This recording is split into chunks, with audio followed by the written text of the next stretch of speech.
give you a job as an assistant manager. And then well, you have this economics background, so you can come in. Exactly. I almost have this degree. I'm one class shy. Right. Should we run long enough, I'll have a degree. And then I proceeded not to be able to do the books or sell the tickets and lose the money. Well, I'm sorry, you have a degree in economics and you can't do the books? Disaster. All right. But I could put on a show. So you find yourself in plays. Now, what's a production we might have seen if we were there at that time, and we might see you in? The Egg and Butter Man. I don't know. Something about Roman candles. Was it Roman candle?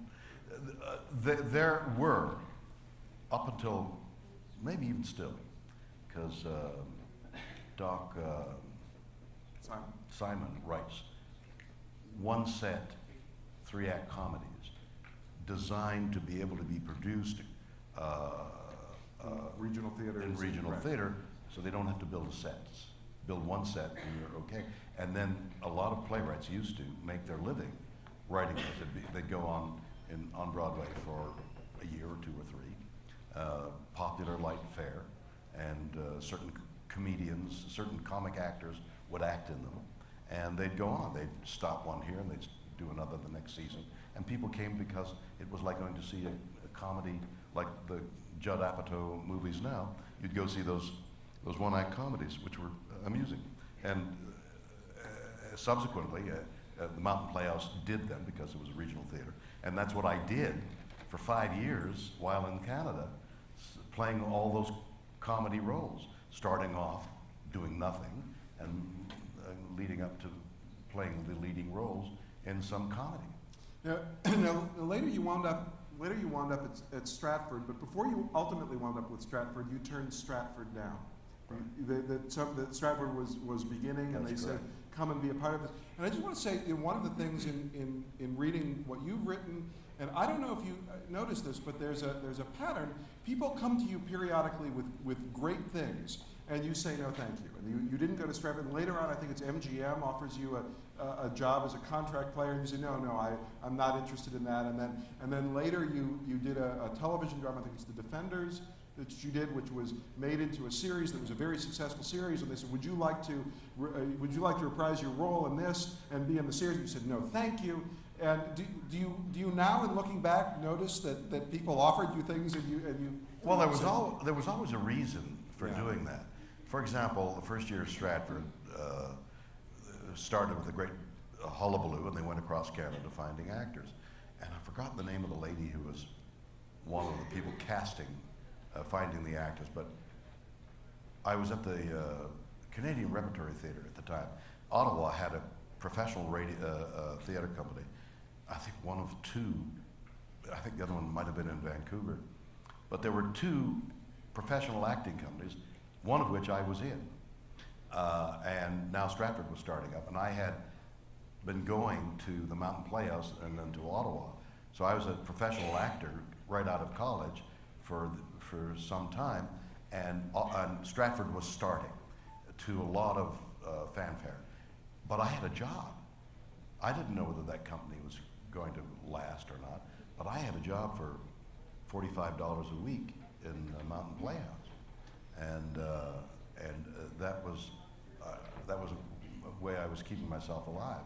So although that seemed interesting, I needed to take the job. So I went to the Mountain Playhouse.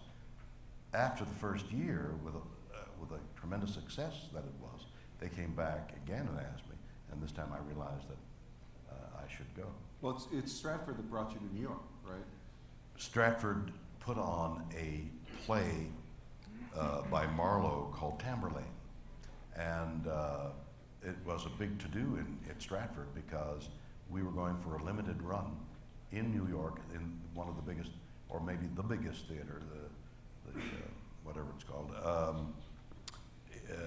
the Winter Gardens in New York, and Guthrie cast it with Anthony Quayle, and I got, if I remember correctly, the second role, and it was huge. Canada was going down to the United States to put on a classical play. It was reminiscent of the Théâtre du Nouveau Monde out of Montreal, French-Canadian company that went to France, put on Molière, to the astonishment of the French and to great adulation. We were going, and by the way, subsequently Stratford, our Stratford, went to England to do Shakespeare. And, but to make it clear, it isn't that you join Stratford and then right away you're going to New York. No, I went down on a play. But before that, I mean, well. Why is that funny? Why are you laughing? I don't know. I'll explain it to us later. But because while there's this story before that happens, you understudied Christopher Plummer Right. in Henry V, and you tell a story about you're the understudy. It's Christopher Plummer. You assume you're never going on. It's Christopher Plummer. He's going to go on, and then you tell, I think, one of the most harrowing stories. It is the most harrowing story terrifying. I've ever heard. And when I'm reading the story, I can't. May I tell you Please, the story? Because please do. Let me describe. I'd like to spend a few minutes describing my experience reading the story. I'd like to harrow you. When looking back at it, I can't imagine what I was thinking. I must have been so callow and so devoid of the knowledge of failure. You have to learn to fail. I mean, if you're given a nice upbringing, you think, I can do this. Anything. That's what you try and teach your children. And then sometimes along the way, and if you've given them this wonderful background, of course you can do that, honey. You can do it. You're the best. You can do it. You can get that exam. You can do it. You can play in that team. You can do that play. You know, you can get that boy or that girl.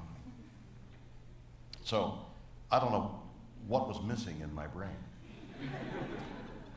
But we opened something or other, the Merchant of Venice maybe.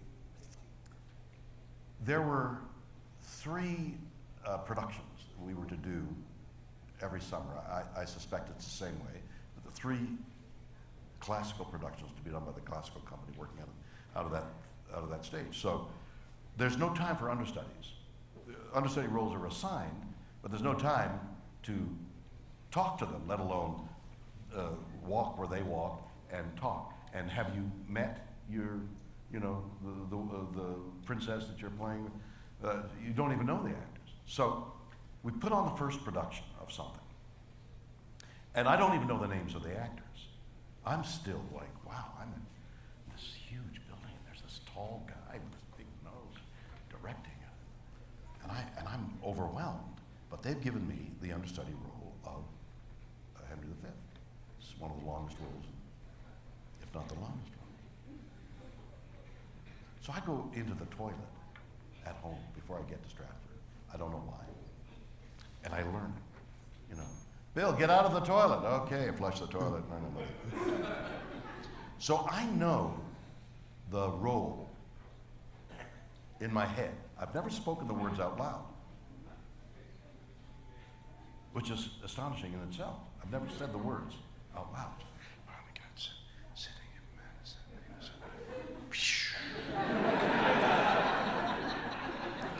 So now we. By the way, Henry V is something they'll want to send you to a doctor if you stay in the bathroom for Henry V. That's right.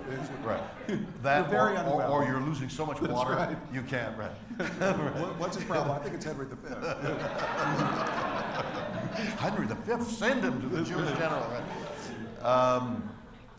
So that's the situation when. Yes.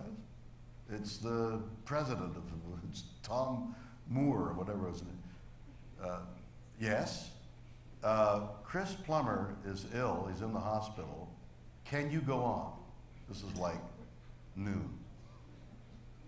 Go on what? Can you go on stage tonight? I said, but I don't know anybody. I have never met the actors. Well, we'll try and get them for a quick rehearsal. There's a swimming area way out, or it used to be way out, in a quarry where the water had collected. Everybody would go there. Apparently everybody was out there. They couldn't get them. So now it's like 3 in the afternoon.